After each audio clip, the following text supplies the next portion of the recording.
खुलुमबाय। गोजोन फुंबिलिनि गाहाम हामलायनायखौ बड'सा नायगिरिफोरनिसिम बावहरबाय। दिनै 6 एप्रिल 2022 इं बुधबार बारायनि सानसेनि पान्जामुथिखौ फरायथिनानै होनो लादों आं रिमा बसुमतारिया। मेष राशि। मानिबा जाहोनाव दुखु सैनांनो हागौ, गोसोखौ गाज्रि मोनखांगोन।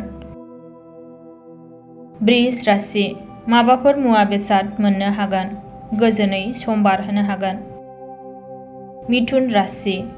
सोरबा लोगोजों सोमोन्दो नागारलायनो हागौ, गोसोखौ गोजोननाय मोननाय नङा। कर्कट राशि। सुखु गोजोनै समखौ बारहोनो हागोन, फारफ्रोमथिंबो मोजां। सिंह राशि। बहाबाफोर दावबायहैनो मोननो हागौ, गोजोन मोनगोन, मोजां सान। कन्या राशि।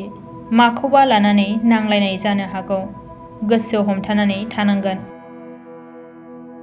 तुला राशि। मायावबा हेंथा होजाबायनो हागौ, साननायखौ जाफुंहोनो हानाय नङा। वृश्चिक राशि। माबा मोनसे मुवा मोननो हागोन, गोसोआ खुसि जागोन। धनु राशि। माबा मोनसे जेंनानिफ्राय रैखा मोननो हागोन, गोसोखौ गोजोन मोननो हागोन। मकर राशि। नखराव गुलुं गुजुं नुजानो हागौ, गोजोननायखौ मोननाय नङा। कुम्भ राशि।